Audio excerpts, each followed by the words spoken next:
raadiosaade Räägime asjast. Eesti asjadest nii nagu need on, räägivad Mart ja Martin Helme ning nende huvitavad saatekülalised pühapäeviti kell 11. Loe põnevate teemade kohta rohkem ka uudisteportaalist uueduudised.ee. Tere tulemast kuulama raadiosaadet Räägime asjast. Asjast räägime Tre raadios, Ring FM'is, Ruut FM'is, Kuressaare pereraadios. Meid saab kuulata pühapäeva hommikul kell 11, õhtul on kordus kell 9, internetist saab kuulata siis, kui endale kellaaeg sobib. Oleme stuudios kahekesi Stammid Mart Helme ja mina Martin Helme ja võtame ka saatesse huvitavaid külalisi. Meie teemad on sellised, me kõigepealt räägime siis sel nädalal vastu võetud kirikute ja koguduste seadusest ja sellest, miks EKRE hääletas sellele vastu. Ja seda arutab meiega koos telefonile võetud Varro Vooglaid. Siis me räägime teistest seadustest, mis Riigikogus oli. Meil oli terve tihe nädal. Tegime valitsusele ettepaneku peatada kõik tuulikute arendamised, kuni ei ole tehtud selgeks tervisemõjud. No loomulikult koalitsioon irvitas selle üle ja viskas prügikasti. Siis me tegime ettepaneku kehtestada uuesti pangamaks. Ka see visati prügikasti. Siis me tegime ettepaneku tühistada automaks. Ka see visati prügikasti. Räägime nendest eelnõudest ja meie viimane plokk, välispoliitika plokk, ikkagi üritab lahti rääkida, mis siis toimub maailmas nii-öelda kaubandussõja rindel või miks keegi teeb seda, mida ta teeb. Aga kõigepealt siis kirikute koguduste seadus. Meil on ühendus nüüd Varro Vooglajuga, EKRE fraktsiooni liikmega. Tere Varro! Tervist Martin, tervist Mart. No sina pidasid selle eelnõu lugemisel nii esimesel, teisel kui kolmandal lugemisel kõneni, et sul tõenäoliselt une pealt tulevad need argumendid.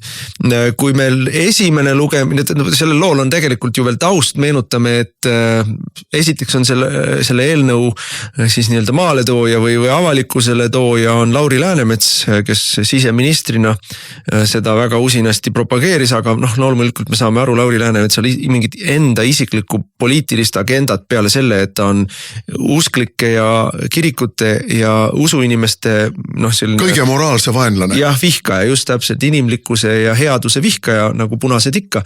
Nii et tal tuli see kergelt, aga loomulikult on see süvariigi poolt tehtud algatus.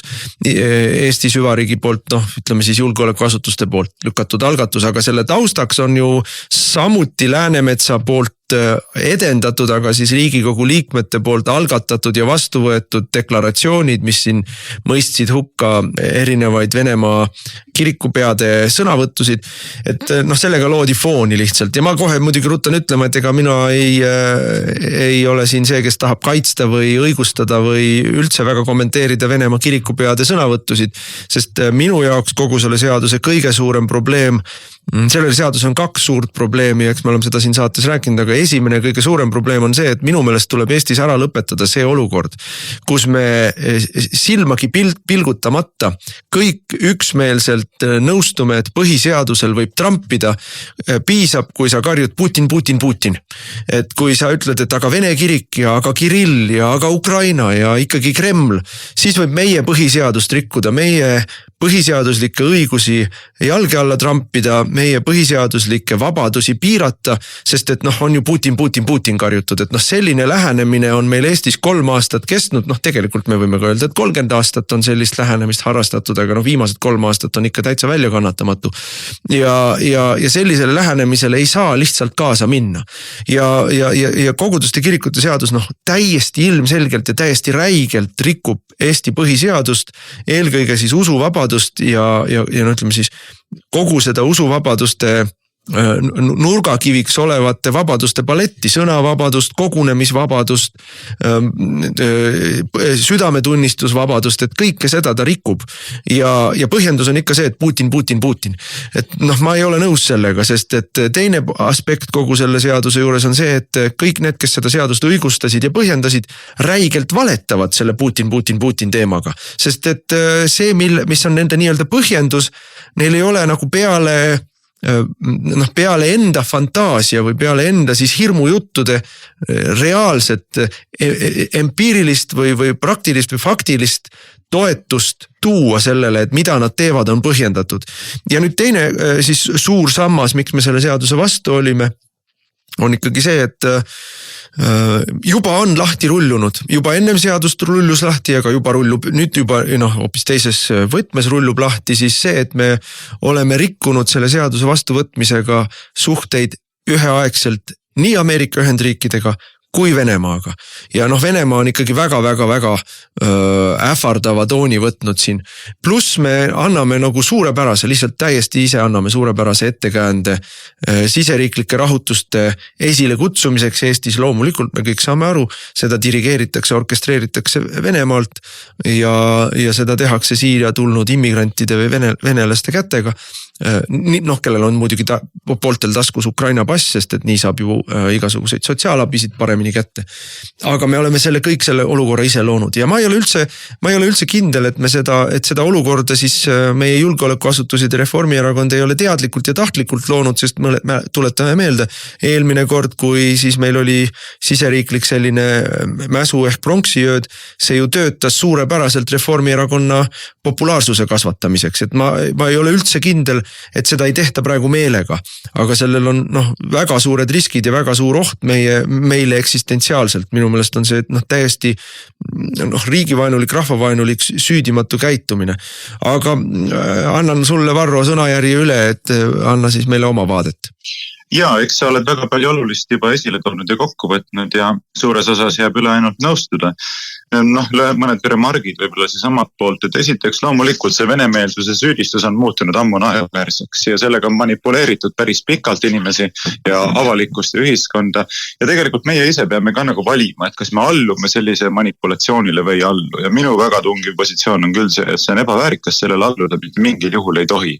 Ei saa olla nii, et kõik olulised argumendid, kõik olulised vaidlused suretatakse ära lihtsalt sellega, et kui sa ei nõustu selle narratiiviga, mis meie ette lükatakse, siis te olete mingid venemeelsed Kremli käsilased ja ongi kõik. Ei, sa võid ka seenelema sellise jutuga.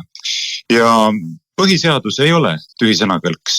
Ei tohi olla. Nende jaoks on, aga meie jaoks ei ole. Ja kui ka Vene ohu neutraliseerimise loosungit lehvitades asutakse trampima jalga alla põhiseaduse olulisi aluspõhimõtteid, nagu seda on usuvabadus, nagu seda on õigusriikluse põhimõte, siis me ei saa sellega nõus olla ja ei olegi.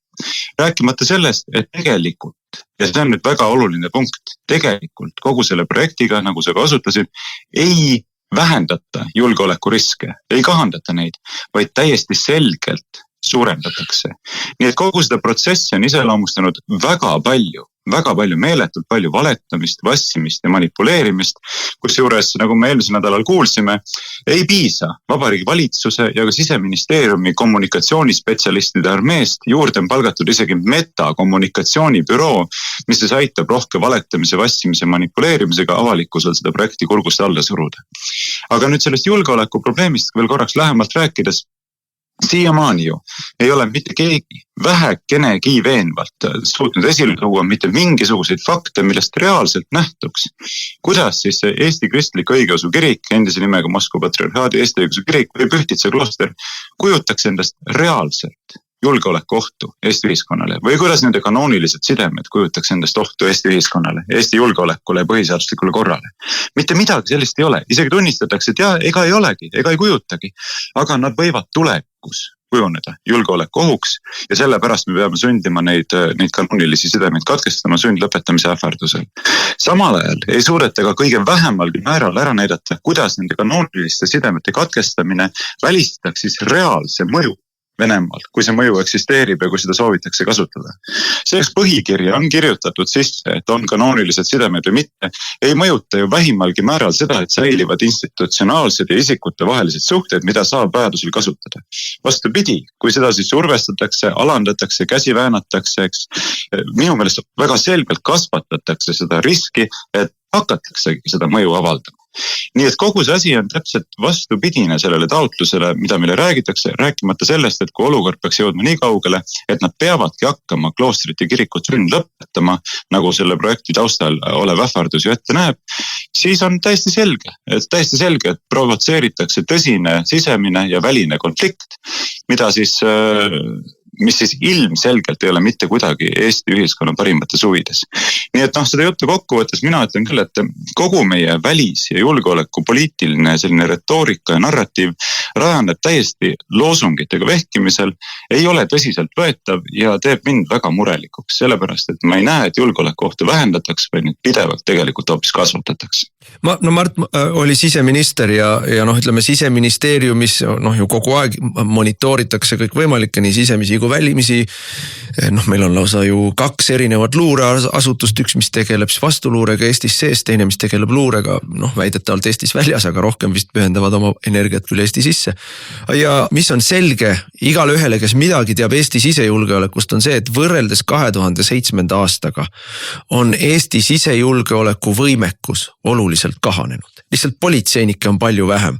Nii et ma ei tea, kui palju need numbrid on siin paremaks läinud või pigem ikkagi halvemaks läinud, aga selle, ütleme sellise teoreetilise uue pronksiööga, mida siis minu arusaamist mööda või minu kahtlustust mööda tegelikult mõned inimesed lausa innukalt tahaksid meile siin, et paneme siis kutsume, nii nagu siukene keskmise madalalaubalisem turvamees ikka käitub, et arusaamatus tuleb ajada konfliktiks ja konflikt tuleb lahendada jõuga. Et siis on hea rahulik pärast, et minu arusaamist mööda me ei ole võimelised seda lahendama jõuga. Mis sina vaatad, Mart? Ja olukord on läinud muidugi kehvemaks ja nüüd räägitakse siis kõva häälega ka sellest, millest meie ju omal ajal rääkisime, see on siis selle nii-öelda sisekaitsereservi loomine, millega ma alustasin ja mille jaoks me eraldasime ju ka oma valitsuses natukene raha. Nii et mingit varustust juba hakati tellima, mina ei tea, kaugele see asi lõpuks jõudis, kui Porto Franco täiesti olematu kaasusega meie valitsus pikali joosti ja meid võimult kõrvaldati. Jälle oli suur julgeolekuoht, aga see kiriku küsimus on nüüd selles mõttes väga mitmekihiline. Loomulikult me ei tule toime. Kui Pühtitsa kloostri kaitsele tõuseb tuhandeid ja tuhandeid inimesi Ida-Virumaal.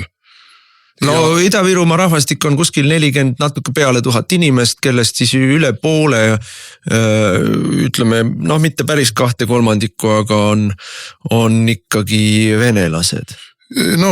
Tuhandeid nii või teisiti, ega siis gastroleerijaid võib minna ka ju Tallinnast ja kuskilt mujalt sinna appi ja loomulikult on Venemaa sellisel juhul selle ette valmistanud.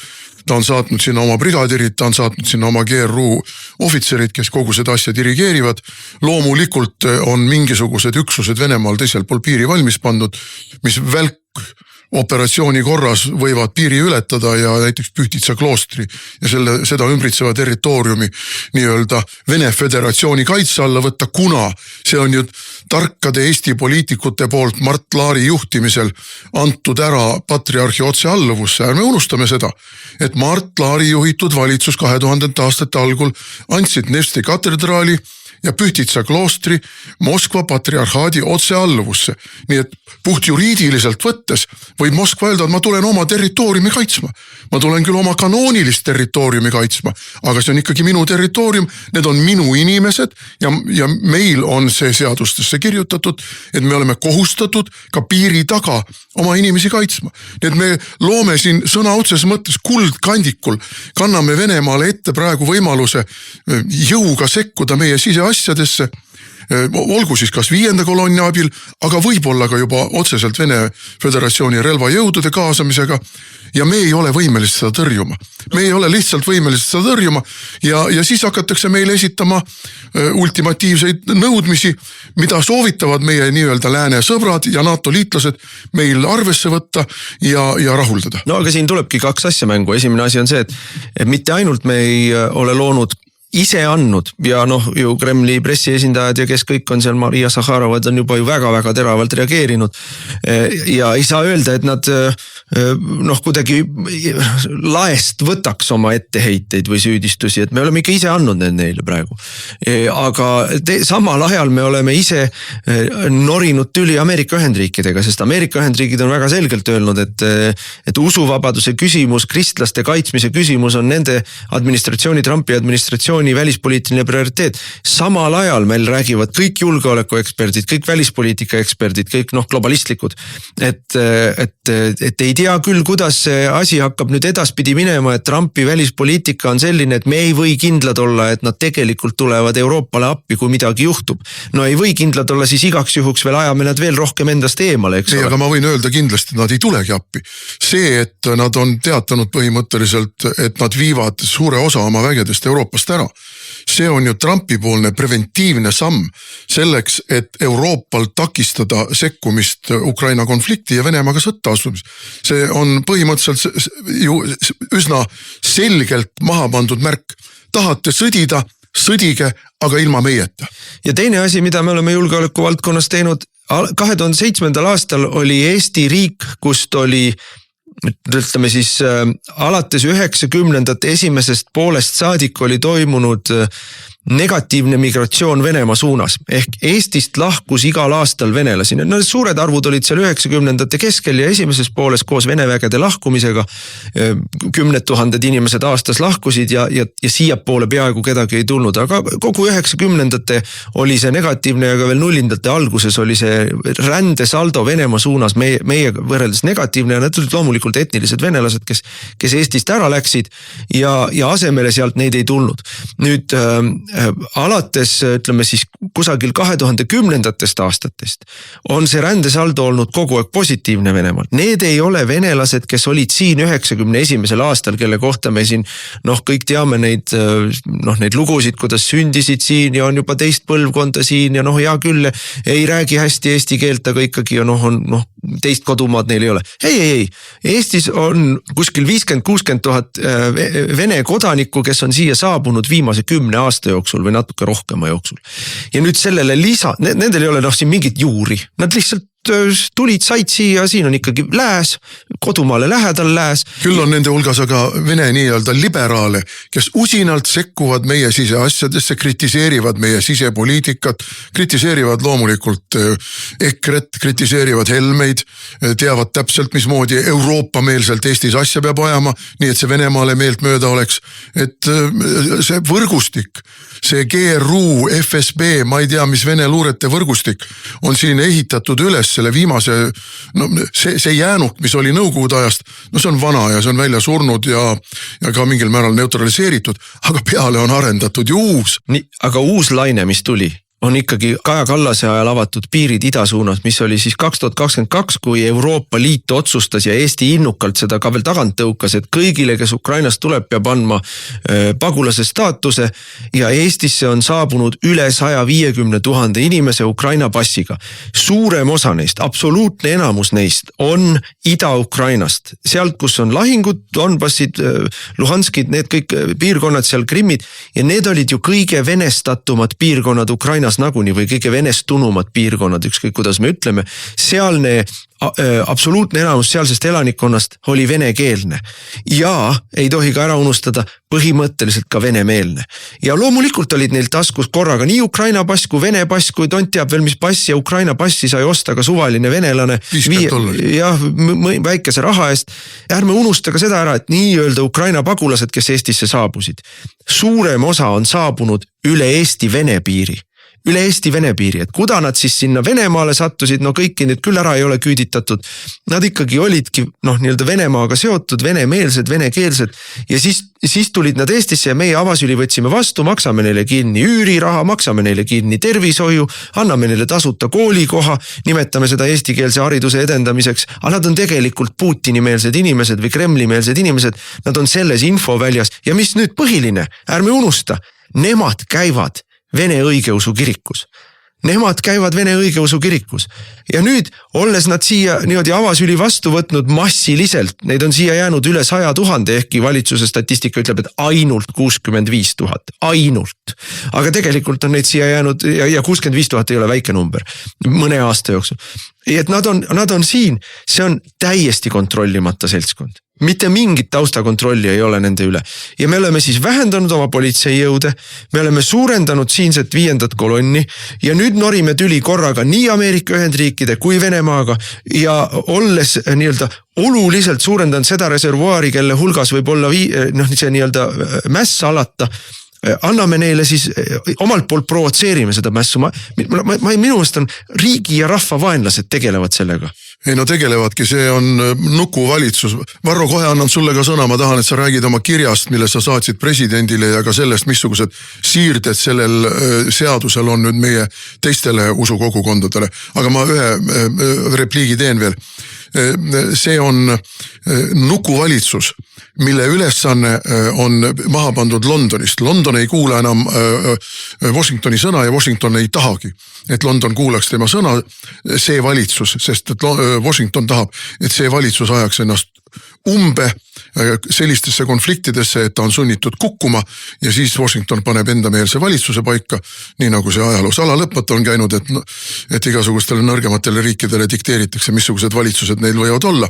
Aga London on praegu dikteerinud, missugune valitsus meil võib olla, sest me oleme Balti riikides Londoni nii-öelda nukuvalitsused.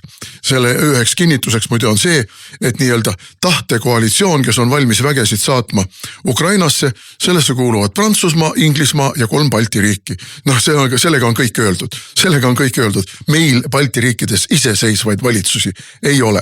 Ja nüüd nendele iseseisvatele jutumärkides valitsustele on tehtud ülesandeks tekitada olukord, kus on trikslile vajutades võimalik Venemaaga sõjalist konflikti provotseerida. Ja sellega seoses tuletan ma meelde veel ühte eelnõud, veel ühte seadust, mida me menetlesime sel nädalal Riigikogus. See on see, et Eesti võttis vastu seaduse täienduse paranduse, millega me võime kasutada jõudu Läänemerel seilavate laevade kontrolli alla võtmiseks kuni nende põhja laskmiseni välja. Rõhutan, kuni nende põhja laskmiseni välja. No kujutame nüüd ette, et Vene niinimetatud varilaevastiku tanker sõidab meil siin Soome lahes. Me anname talle korralduse, et ta laseks meil pardale tulla, ta keeldub sellest. Me anname korralduse, et me võtame ta puksiiri ja toome sadamasse. Nad keelduvad sellest, mis me siis teeme? Laseme selle naftat täis tankeri põhja või? Kas te aru saate ka inimesed, missuguse hullumeelse sõja propagandani ja sõja õhutamiseni ja sõjale ettekäänete leidmiseni on Eestis jõutud? Kusjuures meil ei ole ju peale paari pähklikoore laevu, mis oleksid võimeline isegi meretaluvusega kõrgema lainega merele minna, rääkimata sellest, et nad seal mõne Vene sõjalaeva, mis võib-olla tuleb kaitsma mõnda rahvusvahelistes vetes seilavat laeva, et me need põhja laseksime. Aga ettekääne on vaja, kusjuures Venemaa on selle kohta öelnud. Selline asi on nende seisukohast sõjakuulutus ja nad ei jäta sellele reageerimata. Nii et kuldkandikul jälle kanname Venemaale ette võimaluse võtta kasutusele jõud, millele meil ei ole mitte midagi vastu panna. Sa panid näppu muidugi nüüd väga olulise probleemi peale ja siin oleks palju, mida omalt pooltki ja meile kommenteeriks. Ma saan aru, et selleks praegusel hetkel eriti aega ei ole, aga see asi on väga oluline, mida sa ütlesid ja ma arvan, et see on asi, mille peale inimesed peaks ka rohkem mõtlema, et ei ole sugugi välistatud, et see seltskond, kes on meil võimu juures, ei tegutse lähtudes Eesti rahva ja riigi parimatest huvidest, ei seisa selle eest, et meie julgeolekuohte reaalselt kahandada, et meie julgeoleku olukorda reaalselt parandada, et reaalselt suurendada seda tõenäosust, et meile sõdasi ei tuleks, vaid järgides väljaspoolt saadud instruktsioone tegutsetaksegi selle nimel, et siin suhteid pingestada ja luua potentsiaal selleks, et kui keegi tahab tikku tõmmata, siis on võimalik siin konflikt suuremalt lõkkele puhuda. See on täiesti reaalne asi, mida võivad teatud huvigrupid taotleda ja ei ole sugugi võimatu, et meie poliitiline ja bürokraatlik juhtkond olulises osas on põhimõtteliselt värvatud ja sisuliselt aitab seda sama programmi ellu viia. Sellest ise aru saades või mitte aru saades. Aga mis puudutab seda pöördumist presidendi poole, mida sa osutasid, siis nojah, sai kohe pärast lõpphääletust pöördumine saadetud. Ma eelnevatel päevadel juba valmistasin selle ette, sest ma teadsin, kuidas see asi lõpeb. Ja põhiseaduse kohaselt president peaks olema põhiseaduse kaitsja, ehk kui võetakse vastu seadus, mis on ilmselgelt põhiseadusega vastuolus, nagu kõnealune seadus seda ilmselgelt on, rikkudes nii süütuse presumptsiooni kui ka usuvabadust kui ka õigusriikluse printsiipi, eks, siis president ei tohiks tegelikult sellist seadust välja kuulutada, vaid ta peaks selle saatma tagasi parlamenti. Ja kui parlament võtab selle muutmata kujul vastu, siis peaks president pöörduma Riigikohtu poole, et algatada põhiseaduslikkuse järelevalve menetlus seaduse põhiseaduse vastaseks tunnistamiseks. Ehk ega mul mingisuguseid illusioone selles suhtes ei ole, just kui president oleks nüüd selline siiras ja ausameelne põhiseaduse kaitsja. Me oleme varasemalt korduvalt näinud, kuidas ta pigistab põhiseaduse rikkumiste suhtes silmad kinni, aga vähemalt tuleb ta panna sellesse olukorda, kus kus ta siis peab otsustama, et jah, mis see ikka, osalen selles mätsimises, osalen selles tegevuses. Aga võib-olla kõige viimase lausena, mis ma omalt poolt ütleksin, on ka see, et minu jaoks tegelikult kogu selle asja taustal on veel väga palju suurem probleem, mis räägib midagi meile sellest, et milline riik Eesti Vabariik üleüldse on. Ja mis on minule kuidagi õudselt raske seedida, on ikkagi selline järjepidev äratundmine, et kui vähe meil on sellist enesekindlust, kui vähe meil on riiklikku väärikust, kui vähe meil on suuremeelsust, kui vähe meil on sallivust, eks. Kõik see on see, mis selle eelnõu menetlusest meile vastu vaatab. Selline väikese hingeline, kitsarinnaline koolikiusajalik soov endast nõrgematele ära teha suure valetamise, vastimise ja enesele vastu rinda tagumise saatel. Et kas te kujutate ette, kui hale see tegelikult on? Sa võtad ette nunna kloostri. Kujutad ette, siseminister kogu oma aparaadiga võtab ette siis nunna kloostri. Ütleb, no raisk, nüüd me näitame, kelle jalas siin tegelikult püksid on ja kui kõvad mehed me oleme, et no kas teete nii, nagu me ütleme või tee. See on hale. Väljapoole, suuremate, tugevamate poole on selline arglik, lömitav, limukalik pugemine. Ja siis endast nõrgemate suhtes on selline koha kätte näitamine, enese tõestamine. Vaat see on umbes nagu selline lugu, kui sa töötad kuskil ettevõttes, ülemus sind alandab teiste ees seal igapäevaselt ja siis tuled koju ja annad koerale ja naisele peksa ja ütlen, et vaat nüüd ma näitan teile, et kes siin peremees on, eks. Mina ei taha sellist Eesti Vabariiki. Ma tahan Eesti Vabariiki, millest nähtuks riiklik väärikus. Riikliku väärikuse lahutamatuks osaks peab olema suuremeelsus, suure hingelisus ja sallivus seal hulgas. Nii et ja enesekindlus. Tegelikult ma ütlen, me räägime siin konkreetsetest probleemidest, aga seal taustal on veel väga palju suurem ja filosoofilisem probleem. Aga seal on ka see, et see ei puuduta ainult nunnasid, nii nagu ma ka mitmele ajakirjanikule ütlesin, et ärge rääkige mulle mingist Vene kirikust, see puudutab ka minu kodukirikut, Luteri kirikut, see puudutab sinu kodukirikut, katoliiklikku kirikut, sest et ta ei tee vahet nendel kirikutel, ta võtab endale õiguse, selle seadusega võetakse õiguse ükskõik millisesse ka vabakogudusse tulla kohale, lüüa jalaga uks lahti, öelda, seda te ei või siin kantslis õpetada, selliseid sisemisi struktuure teil ei või olla, selliseid välissuhteid teil ei või olla, nii et ta kohtleb kõiki niimoodi.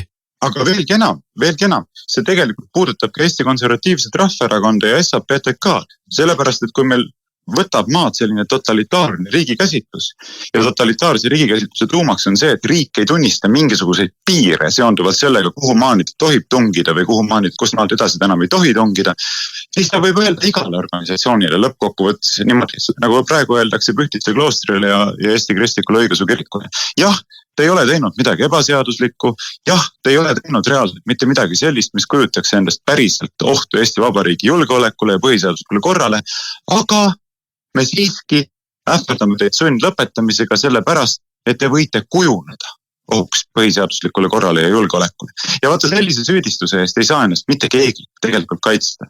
Ma ei saa kaitsta ennast süüdistuse eest seonduvalt sellega, mida ma võin tulevikus teha, eks ole. Ja vaat kui selline asi läheb läbi, kinnistub ja laieneb, siis me tegelikult mitte keegi ei saa ennast turvaliselt tunda. Nii on, Varro, aitäh sulle, et sa meiega rääkisid ja soovime ikka jõudu ja me peame nüüd saatega edasi minema. Ja aitäh teile ka, kuulmiseni. Raadiosaade Räägime asjast. Eesti asjadest nii nagu need on, räägivad Mart ja Martin Helme ning nende huvitavad saatekülalised pühapäeviti kell 11. Loe põnevate teemade kohta rohkem ka uudisteportaalist uueduudised.ee. Jätkame saadet, saate nimi on Räägime asjast räägivad nüüd edasi, siin stuudios istuvad Mart Helme ja mina Martin Helme ja võtame veel mõned eelnõud ette, mis Riigikogus olid. Ma võib-olla esile tõstaksin tuuliku eelnõud, mis oli, see oli siis ettepaneku tegemine Vabariigi Valitsusele peatada kõik tuuliku arendamised nii maal kui merel, kuni ei ole välja töötatud metodoloogiat, millega hinnata ja ära tehtud hindamised siis keskkonnale, muuhulgas siis inimeste ja loomade tervisele, sest üha rohkem on tõestust selle kohta, et see nii-öelda tuulikulabade undamine ja ka valguse vilkumine mõjub inimeste tervisele halvasti, mõjub ka loomade tervisele halvasti. Just lugesin uuringut, mis näitab, et linnud, mis pesitsevad suurte tuulikute läheduses, nende lindude munad ei haudu välja. See on kümnetes kordades kõrgem protsent neid munasid, kus tibud välja ei haudu, võrreldes siis tavaolukorraga. Ja me teame, et kalad ei käi kudemas meretuuleparkide ümbruses ja me teame, et on terve hulk inimesi, kes reaalsete tervisevaevustega kurdavad. Ja ma tõin ka esile seal siis, kui meil oli siin küsimuste voor ja lõpuks kõnevoor, et Needsamad peavoolu teadlased ja peavoolu kommentaatorid, siis kui 10 aastat tagasi või 8 aastat tagasi oli selline asi, suur uudis nagu Havanna sündroom, kus siis nagu üsna kiiresti tuvastati, et Vene luure kasutas helirelva Ameerika diplomaatide või ka lääne diplomaatide vastu ja selle helirelva mõju oli siis see, et inimestel olid lakkamatud peavalud, iiveldused, ka nina-verejooksud ja teadlased, unetus ja teadlased tuvastasid, tehti suur teadlaste paneel, tuvastasidki, et see nii-öelda helilained mõjuvad ajurakkudele, aju hallollusele ja seljaaju hallollusele ja närvisidemetele. Väga tervist kahjustavalt, et siis kõik teadsid, et ahah, nii on, siis võis sellest rääkida, sest et süüdi olid venelased, siis võib ju kõik me usume kohe, siis ei ole vaja hakata tõestama, et midagi on valesti. Ja nüüd osad on isegi samad teadlased, kes ütlevad, kui tuulikute puhul ei, seda asja ei ole, see pole võimalik.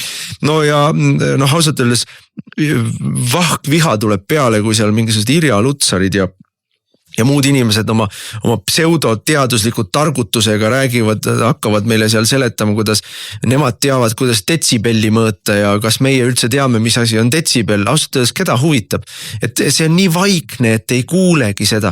Tead, mikrolaine ahi on ka vaikne, me ei kuule seda. Pane käsi mikrolaine ahju sisse, vaata, kuidas meeldib. Või kiiritus ei tee üldse mingit häält. Ja alguses ei saa arugi, et kiiritus midagi teeb, alles pärast saad surma. Et see mürk on ka väga vaikne. Mürgi söömine ei tee üldse mingit heli. Et nii lolli jutu, see on targad inimesed, kes ajavad lolli jutu, ajavad mind vihale. Aga see ei ole lollus, millest nad lähtuvad, see on korruptsioon. See on ideoloogiline ja aineline korruptsioon. Ja ma sellised inimesi nimetan intelligentseteks idiootideks. Ja neid on Eestis oigu palju. Üks intelligentne idioot, kes juhib Tallinna linna, teadis rääkida, kuidas Valges majas pidi hullumaja olema. See liitlassuhteid muidugi ei kahjusta. See ei ole retooriline probleem. Ja see ei ole halb retoorika ega mitte midagi. Valges majas on hullumaja. Seda räägib inimene, kes on väidetavalt väga, väga hästi hea hariduse saanud ja üldse elus edukas ja mida kõike.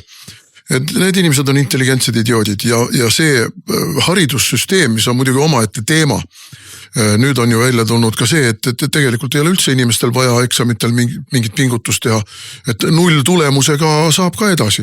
Aga milleks me siis mingeid eksameid teeme? Miks me mingid töid kirjutame? Et anname siis kohe esimeses klassis juba gümnaasiumi lõputunnistuse kätte. Aitab, mida me lollitame siin? Et selline süsteem produtseeribki neid nii-öelda intelligentseid idioote, kes arvavad, et neil on mingid teadmised ja mingid haridused, mida neil tegelikkuses ei ole. Aga tagasi tulles selle tuulikute teema juurde, siis just lugesin siin reede hommikul, et Andres Sutt on siis teatanud, et on ambitsiooni kõvasti alla tõmmanud, et nüüd on aasta 2030 nende kohustuste täitmiseks, mis puutuvad siis taastuvenergeetikale üleminekut, vähemalt 400 tuulikut vaja. Siin tuulikutest rääkides on üks väga oluline detail, mis on ikka ja uuesti vaja inimestele üle rääkida. Need ei ole need tuulikud, mida te näete Saaremäele sõites Virtsus. Need ei ole need tuulikud, mida te näete Narva sõites Narva maantee ääres. Need on 2 korda suuremad, 3 korda suuremad, need on 250-300 meetrit kõrged. Need on tohutult võimsamad, need tekitavad tohutult rohkem seda mürasaastet, seda valgussaastet, aga ka seda müstilist infraheli. Ja infraheli ei ole väljamõeldis. See ei ole väljamõeldis, mille on kuskilt mingi linnalegendina käibele lasknud tuulikute vastased. See on reaalselt eksisteeriv maapinnas, ma ei tea, esemete kaudu, mille kõige kaudu leviv, ma ei tea, nano vibratsioon, mis mõjutab 10 kilomeetrite kaugusel nendest tuulikuparkidest olevat elusloodust. Kui keegi tuleb rääkima sellest, kuidas seda heli ei ole ja see ei mõjuta ja tähendab, omal ajal doktor Mengele ikkagi tegi katsetusi ennem sõda Saksamaal ja tappis inimesi heliga. Jah, tappis inimesi. Me teame, et Kaug-Idas oli piinamismeetod see, et inimesed pandi suurde kongikellade alla ja taoti seal mõne päevaga olid surnud sellest helist seal.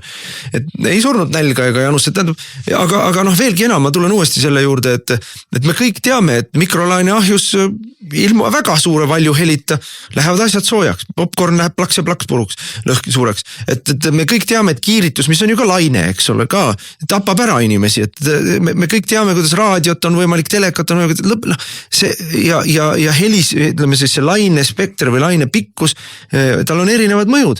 Nii et tulla rääkima, et seda pole, vaata mina ütleks selle kohta niimoodi, et jah, meil ei pruugi olla täpset arusaamist, kuidas ta mõjub, sest et seda ei ole piisavalt palju uuritud. Aga meil on olemas empiiriline tõestus sellele, et ta mõjub ja meil on olemas empiiriline, faktiline tõestus sellele, et ta mõjub negatiivselt. Ja nüüd tulla ütlema, et see on väljamõeldis või me ei hooli sellest või meid ei huvita see, sest et meil on miljardid saada ja kõik, kes sellest räägivad, on vandenõuteoreetikud ja pange hõbepaberi müts pähe ja küll läheb paremaks. On süüdimatu inimeste, kümnete tuhandete inimeste tervise või sadade, oleneb kui palju neid ehitada ja kuhu ehitada ja kuidas ehitada või kui suured ehitada, sest et mida suurem, seda koledam see mõju on. Et on inimeste tervise riskimisega. Et meil siin ju tuletame meelde, milline hullumeelne kisa oli, kui Tartusse taheti teha tselluloositehas, eks ole. Pool Eestit pidi mürgituse tõttu ära peaaegu et surema. Meile räägivad need samad kliimafanaatikud, Hanah Lahe võttis sõna seal Riigikogu arutelul, et aga põlevkivi toss ja CO on inimtervisele palju ohtlikum kui see heli. Ei ole, Hanahine, ei ole, sest et meil on ainult üks väike tehas, ütleme 2 väikest tehast Ida-Virumaal, väikesel territooriumil ja sealtki ei tule mingit erilist tossu, et Virumaa õhupuhtus on Euroopa tipus ikkagi ja CO2 ei ole üldse mitte mingi mürk ja kui oleks, siis me ei tohiks ju kihisevat Coca-Colat juua, aga see on iga inimese kodus. Et me ei näe, keegi me ei näe Narva jaamasid, kui sa just seal tööl ei käi või seal naabruses ei ela mõnisada inimest kokku, aga need tuulikud hakkavad igal pool olema ja ma rõhutan, see on veel eraldi aspekt ju raha aspektist, et see kõik on kohutavalt kallis niikuinii ja selle tõttu tuleb sellele vastu olla niikuinii, aga sellele lisandub tervise aspekt. Hanah Lahe kohta ma ütlen, et vaene segadus saatud lapsukene, kellel ei ole elukogemust, kes on sattunud valimiste võltsimise tulemusena selle koha peale, kus ta on ja kujutab ette, et ta nüüd siis parandab maailma. Ta ei ole ainus, me oleme siin Greta Thunbergi näinud, eks ole. Ega Irja Lutsar parem ei ole sõna mõttes. Aga see ei muuda reaalset olukorda, see ei muuda füüsikaseadusi, see ei muuda planeedi ökosüsteeme, et keegi arvab, et Narva elektrijaamades põlevkivist elektri tootmine hävitab planeedi. Tulge maa peale. Ja selle nii-öelda välja mõeldud ohu likvideerimiseks siis, et reaalsete inimeste tervist ollakse valmis kahjustama üle terve Eesti. Aga üks asi, ennem siin sissejuhatuses unustasime mainida, meil oli ju veel üks täpselt selline eelnõu, mida meil siin välja mõeldud probleemide lahendajad lahendavad. Jürgen Ligi tuli meile sookvoote kehtestama ja Jürgen Ligi jälle, tegemist on, kuidas me nüüd ütleme, tegemist on sügavalt haige inimesega. See, mismoodi ta ennast üleval peab, see, mismoodi ta suhtleb Riigikoguga, see, mis juttu ta suust välja ajab, see, kuidas ta solvab, lämiseb, ülbitseb, valetab, lihtsalt valetab. Ja loomulikult on kogu aeg käes Putini ja Kremli kaart, kõik on putinistid, kõik on Kremli käsilased, kõik esindavad mingisugust Kremli narratiivi. See on haige. Välja arvatud ainult muidugi tema, kes ta istus selle rahandusministri ametis, kus Eestis pesti läbi kõige suuremad summad Vene ja Ukraina musta raha. Aga selle sookvootide seadusega nad on ju nüüd oma haige, kurja ideoloogia lõksu kukkunud, et enam ei räägita naistest ja meestest, ei ole enam naistele vaja teha sookvooti ja loomulikult ei tehta sookvooti näiteks tee-ehituses, et meil peab olema nii ja nii palju naisi, kes asfaltit panevad, loomulikult ei tehta sookvooti sookvooti näiteks isegi mitte koolis, et meil pooled peavad olema meesõpetajad ja pooled tohivad olla naisõpetajad. Et keegi ei lähe nõudma sookvooti nõudepesijatele, vaid ikka ettevõtete juhatusse on vaja sookvooti, Riigikogusse on vaja sookvooti, ikka kõrgepalgalistele on vaja sookvooti. Aga see ei ole enam naised ja mehed ka, see on alaesindatud sugu. Ja ma küsisin ka Jürgen Ligilt, et kuule, mõni nädal tagasi või mõni kuu tagasi, ma ei mäleta enam peast, oli siin sinu kaaslane töökolleeg valitsusest, Kristina Kallas seisis seal samas puldis ja ütles, et on olemas teaduslik konsensus ja sina, Jürgen, usud teadust oma jutu järgi, et on rohkem kui 20 sugu olemas. Et rääkige mulle ära, kuidas siis mahub 20 sugu, keda kõiki on 40% juhatuses või nõukogus. Kuidas need 20 sugu 40%-ga läbi korrutad, mina saan 800%, et kuidas mahub 800% ära 100% sisse? Ei, ja selle peale ta lihtsalt hakkas loomulikult sõimama mind või solvama. Aga järgmisel päeval, kui see teisipäeval oli see sookvootide asi, siis järgmisel päeval oli ta meil ju Riigikogu infotunnis, kus Anti Poolamets küsis talt küsimuse sellest, miks ta kogu aeg halvendab Eesti-USA suhteid, sõimates ropult Ameerika Ühendriikide tänast valitsust ja valitsusliikmeid. No selle peale sai lihtsalt jälle sõimata, lihtsalt solvata ja lihtsalt lämises seal. Aga ei ole retoorika, ei ole Reformierakonna retoorika, ei häiri, ei Delfit, ei ERR-i, ei ühtegi punaprofessorit, ei ühtegi teatriinimest, keegi ei erutu sellest, et Jürgen Ligi lihtsalt lagastab, lihtsalt pritsib verbaalset soppa igale poole. See ei sega kedagi, see ei sega Reformierakonna liikmeid, kedagi ei häiri, see ei ole mingit retoorilist probleemi. No sugude juurde tagasi tulles korduvalt küsisime ju, seaduses on tegelikult kirjas see, et selle seaduse mitte täitmisel ehk siis sookvootide mingisuguste tasakaalude või triibuliste nimekirjade või mis iganes nime me kõigele sellele anname. Mitte täitmise korral on ette nähtud ettevõtetele sanktsioonid. Ei, tema väidab, et sanktsioone ei ole. Aga mis teist siis on, mis siia seadusse on kirjutatud? Aga see on karistus. Aga karistus ei ole sanktsioon või? No ühesõnaga, inimene peksab täiesti selget segast seal Riigikogu kõnepuldis ja muidugi, mis on masendav. Kui varmalt on ala lõpmata küll Toomas Kivimägi, küll Lauri Hussar valmis tegema märkusi, kui meie midagi natukenegi teravamat ütleme, et jäägem soliidseteks, jäägem viisakuse piiridesse ja mitte mingit reageeringut, kui on Kristen Michal seal mingit tatti pritsimas või on Ligi või keegi kolmas. Nendel on kõik lubatud. Ei parim näide sellest, mismoodi siis see nii-öelda debatt käib. Ma võtsin küsimuse Jürgen Ligile, ütlesin, Jürgen, ei ole lubatud valitsuse liikmel puldist Riigikogule valetada. Et sa ennem oled korduvalt öelnud, ei ole karistusi, kui te siis ei tegele nende triibuliste nimekirjadega või vähem esindatud soo jõuga panemisega, et karistust ei ole, aga see on ju vale, ära valeta. On karistus, loen talle paragrahvi ette, nii ja niisugustel juhtudel 300 trahviühikut ja nii ja niisugustel juhtudel kuni 400 000 eurot. 400 000 eurot firmale, kui sa ei pane vähem esindatud sugu, me ei räägi naisest, see võib olla transsooline, see võib olla vulasooline või ma ei tea, need sugusid, nagu me kõik teame tänasel päeval, iga päev mõeldakse mõni uus välja ja see seadus ju motiveerib uut sugu välja mõtlema, jalaga ust lahti lööma, ütlema, ma tahan nõukogusse, kui te mind ei pane nõukogusse, saate 400 000 trahvi. See seadus ju motiveerib seda, inimesed ärkavad hommikul üles väga huvitava uue sooga ja lähevad, ütlevad, nüüd ma pean nõukogusse saama. Et ära valeta, et ei ole karistust, on küll karistus, selle peale ta vastab, nüüd läks küll käest ära, sa süüdis, et sina valetad, et mina valetan. Mida sa siukse inimesega teed? No jalgest kinni peaga vastu seina lödiš, nagu öeldesse. Et see on lihtsalt võimatu, aga meil aeg hirmsasti surub peale, peame rääkima, aga lihtsalt markeerime ära, et tegime, ma ei tea, 10. korda ettepaneku kehtestada pangamaks. No loomulikult mitte. Aivar Sõerd oli puldis, rääkis, ei tohi teha pankadele, ei tohi teha, see mõjub majandusele halvasti. See ei mõju majandusele halvasti, et me oleme 2 korda tõstnud käibemaksu, tühja temaga. See ei mõju majandusele halvasti, ei tekita piirikaubandust, et me oleme jälle tõstnud mitu korda aktsiisimaksu. See ei mõju majandusele halvasti, et me oleme inimesi vaesemaks teinud, tõstes 2 korda tulumaksu ja võttes neid tegelikult raha vähemaks, millega me pärsime ju tegelikult inimeste ostmist ja ostujõudu majanduses see siis sisetarbimist, see kõik ei mõju, aga vaata, kui sa pankadelt võtad enneolematult suure ja tavapärastest ebatavalistest tingimustest tekitatud rahavoost natuke ära riigile, vot see on halb.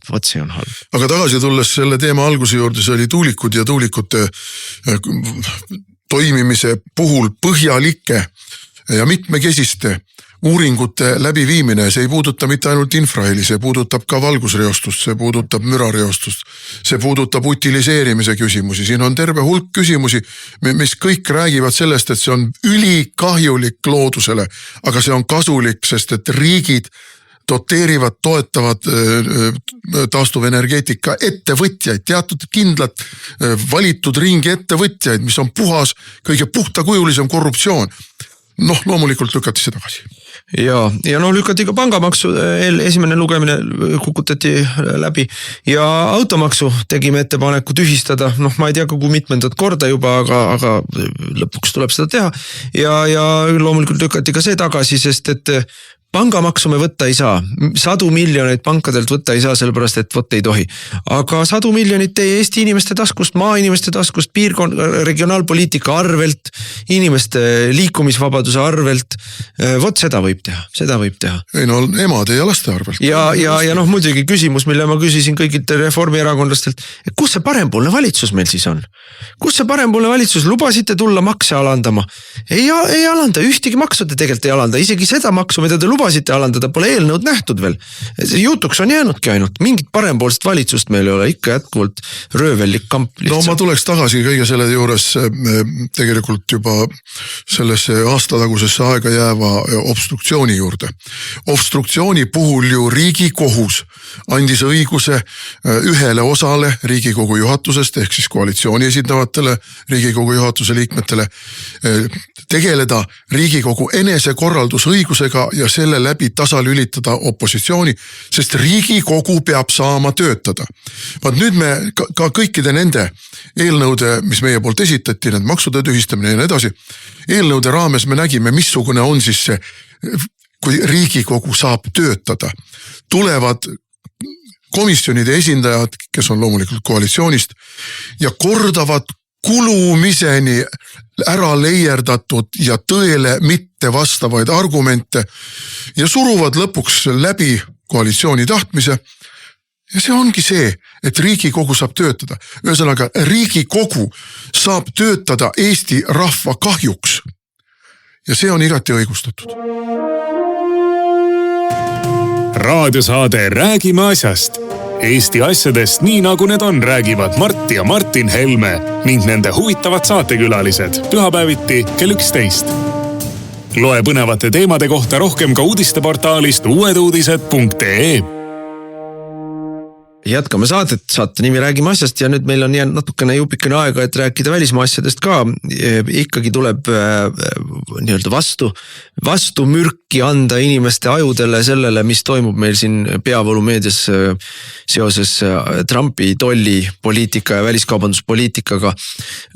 Kõik, mida teile räägitakse, on kas vale või, kuidas me siis ütleme, kantud sellest, et lihtsalt ei saada aru, mis toimub. Aga ma üldiselt arvan, et põhimotivaator on siiski teadlik valetamine, et Trump kehtestas, ta juba esimesel ametiajal Trump kehtestas ju tolle, need tollid töötasid hästi. Et selles mõttes ei vasta tõele jutt, et need tekitasid Ameerikas inflatsiooni. Ameerikas tekitas inflatsiooni see, et Biden tuli võimule ja asus kulutama raha, mida tal ei olnud, ehk trükitud raha. See tekitas inflatsiooni, mitte tollid. Siis see suurendas juba tookordset tollid ja neid ta tegi vähe ju suhteliselt Hiinale mingeid. Et need suurendasid Ameerikas tegelikult tööstustootmist. Tööstustootmine omakorda suurendas kohalikku tööhõivet ja suurendas ka kohalikku palgatõusu. Ja see omakorda suurendas siis Ameerika majanduse tootlikkust ja konkurentsivõimet ja muu hulgas muide ka loomulikult maksu laekumisi, nii et need tollid tegelikult töötasid tal juba esimese ametioleku ajal, aga neid ta tegi tookord vähe. Siis ta nüüd valimiskampaanias süstemaatiliselt rääkis tollide kehtestamisest ja rääkis, et kõik, kes meid kaubanduslikult nii tollipoliitikaga, aga ka regulatiivsete tõketega ära kasutavad, et nendele me lõpetame selle asja ära. ja noh, regulatsioon on siin nende Ameerika tänase valitsuse ütleme siis vaatest on regulatiivsed barjäärid võrdsustatud kaubanduslike ehk tollibarjääridega, et kui Euroopa ikkagi paneb tollimaksud Ameerika autodele, siis see on üks viis, kuidas Ameerika autod hoida Euroopa turult ära. Aga kui eurooplased ütlevad ka, et seda värvi tulesid ei või olla või selle kujuga tulesid ei või olla või selliseid turvavöösid ei või olla, nagu teil on. Või ma ei tea, seal need tehnilisi erinevaid nõudmisi, mida nad esitavad, on must miljon. Ja kui te ei tee oma Ameerika autosid samasuguseks, nagu on Euroopa autod, mis ongi ju point, miks me tahame Ameerika autosid osta, on see, et nad on teistsugused. Et siis te meie turule ei saa. Ja ameeriklased ka seda peavad oma turu kaitsmiseks ja selle vastu on. Ja Trump kehtestas need tollid, selle peale läks maailma majandus läks muidugi hulluks ja läkski hulluks, aga see eesmärk oligi hulluks ajada, et ärme unusta seda ära, et see on Trumpi meetod, on ajada hulluks. Vähem kui nädal olid need tollid jõudnud olla, siis ta osadelt võttis tollid maha. Ja põhjus oli väga lihtne, meie meedia jälle kajastas seda umbes niimoodi, et Trump vandus alla või oli sunnitud taganema. Ei, loomulikult ta ähvardas, et ma ei võta ja ma ei tee neid maha, aga ta näitas kõigile ära, et mis on see valu, mida te hakkate tundma, kui te meiega läbi ei räägi ja kui te ei ole nõus meiega kokku leppima. Ja niipea, kui ta need tollid kehtestas, üle 70 maailma riigi kohe ütlesid, et ei, ärme tee tolle, lepime kokku. Ja siis ta ütles, okei, teeme 93 kuuks, 90 päevaks, teeme pausi. Selle aja jooksul, see on ka nagu väga hea ajaraam, et kui hakkab mingi lolli mängimine, venitamine, mingi lõputu kooskõlastamine ja tehnilised arutelud, et siis 90 päeva pärast saate jälle kirve vastu pead. Ma arvan, et järgnevatel kuudel ta teeb väga paljude riikidega või majandusaladega teeb ära endale sootsad või ameeriklastele siis sootsad kaubanduskokkulepped. Ja ta praegu jättis Hiinale väga kõrged tollid alles, sest et Hiina oligi tema põhisihtmärk, aga praegu nad tõesti võtsid need tollid tagasi osaliselt. Ja põhjus, miks nad seda tegid, ei olnud mitte see, et aktsiaturud langema hakkasid, see oli neil sisse arvestatud. Ja ei olnud ka mitte see, et dollar langema hakkas, see oli neil ka sisse arvestatud ja selle pealt see oli neil see, mida nad lootsid saavutada, sest dollari langemine soodustab Ameerika eksporti ja vähendab Ameerika kaubandusdefitsiiti. See, miks nad siis tollidele pausi tegid, olid see, et hiinlased kättemaksuks, nii hiinlased kui ilmselt ka eurooplased kättemaksuks siis tollide vastu hakkasid kiirkorras müüma Ameerika välisvõlga ja see ajas Ameerika välisvõla intressi ülesse ja intressi langus oli tegelikult üks eesmärke, mis nende tollide kehtestamisel oli, et nad olid arvestanud siis niimoodi, et kui nad kehtestavad tollid ja sunnivad investoreid tulema Ameerikasse ja tekitavad turgudel kaost, siis Ameerika võlakirjad on ikkagi kõige turvalisem koht, kuhu oma raha parkida ajal, kui valitseb suur segadus, ütleme siis turud hüppavad üles-alla, on volatiilsed, nagu öeldakse. Et sellisel juhul hakatakse oma raha paigutama turvalisuse huvides Ameerika võlakirjadesse ja Ameerika võlakirja hind läheb alla ja see soodustab siis Ameerika eelarve defitsiidi vähendamist, et nad peavad vähem maksma intressi oma väga-väga suurelt riigivõlad. Aga kuna hiinlased eelkõige, aga mõned teised suured investorid ka hakkasid vastupidiselt Ameerika dollaris olevat võlga müüma, siis võlahind läks üles ja see oli ka üks põhjus, miks nad selle pausi tegid. No meie propaganda mängib ju selle peale, et inimesed, kes ei ole spetsialistid ja ei tunne kogu seda tegelikult väga keerukat mehaanikat ja mõtlevad selles valdkonnas, heal juhul ühe ajukurruga. Neelavadki selle propaganda alla ja kujutavad ette, et see moment, mis praegu on, see ongi nüüd lõppmoment ja nüüd siit enam nagu midagi edasi ei toimu. Tegelikkus on vastupidi. See on üks vaheetapp. Trump ja Ameerika tervikuna on maha märkinud pikaajalise majandus ja tegelikult ka välispoliitilise ja sõjalise strateegia vähemalt 4 aasta peale. No ma ütlen järgmise 40 aasta peale. Ja tõenäoliselt ei ole demokraatidel mingit šanssi ka 4 aasta pärast.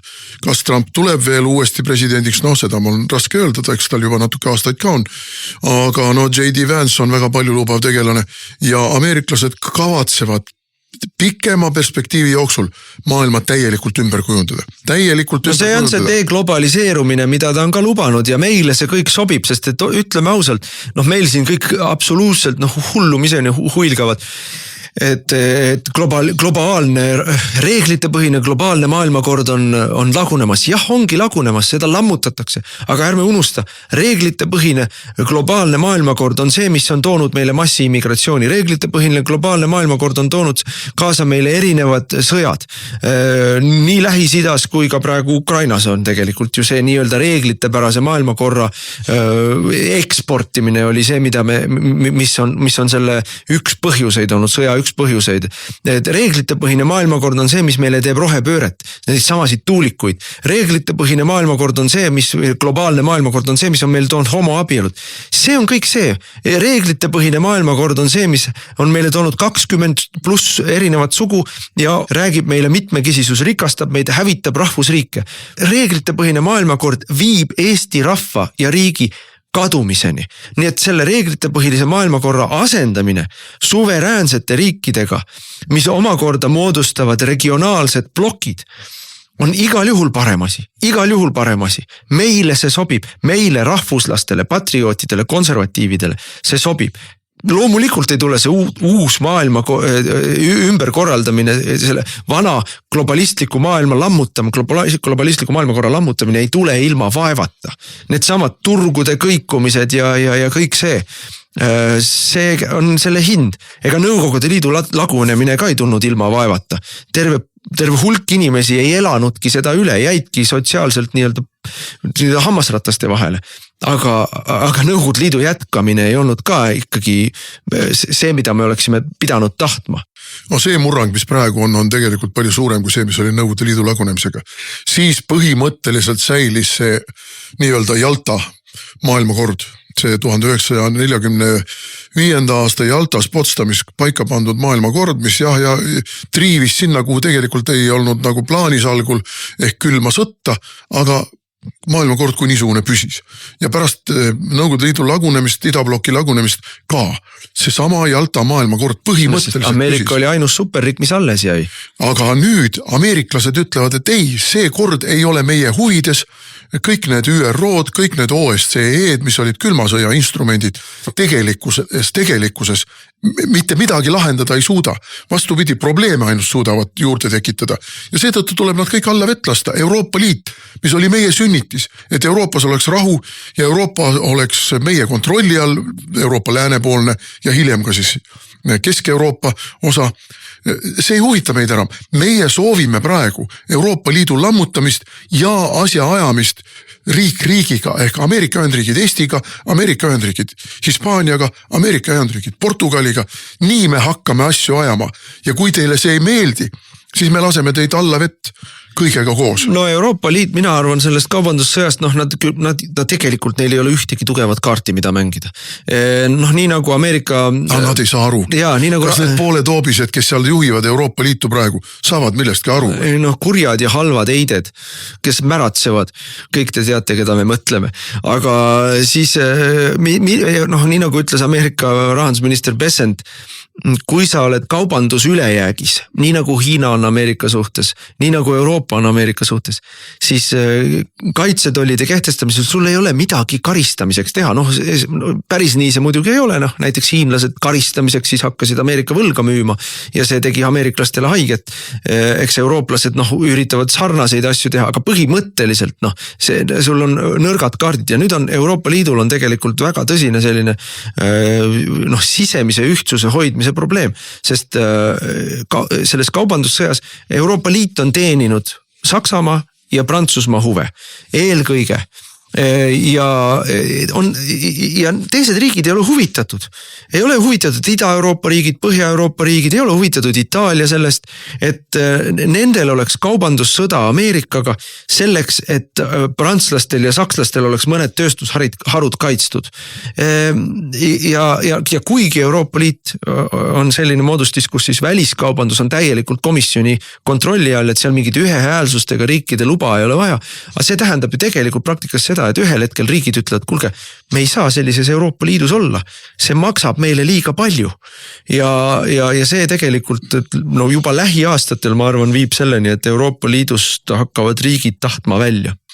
No välja arvatud Eesti. Nii nagu Malis, kustutame tule. Ja no nii nagu selle sõja õhutamisega, nii nagu selle Venemaaga sõtta tikkumisega. Kui käsk ikkagi on niisugune, peremehed ikka ütlevad, et te peate.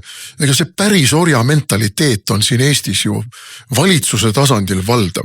Need ei ole suveräänsed riigi ja oma rahva huvide eest seisvad poliitikud. Need on ju holopid, nad on ju päris orjad. Nad ju teevad seda, mida kuskilt keskusest kästakse teha. Nii nagu Eesti Nõukogude sotsialistlikus vabariigis siinsed tegelinskid tegid seda peaaegu kuni lõpuni välja, mida Moskvast kästi või kuskilt, võib-olla vahetevahel ka Peterburist, Leningradist. Nii praegu tehakse nii nagu kästakse Brüsselist või Londonist või seal, kus istub peremees. Lahendus, nagu me ikkagi alati ütleme, lahendus on EKRE, sest meie ei ole kellegi holopid, meie teenime Eestit. Täname kuulamast, kuulake meid jälle nädala pärast ja ilusat kevade jätku.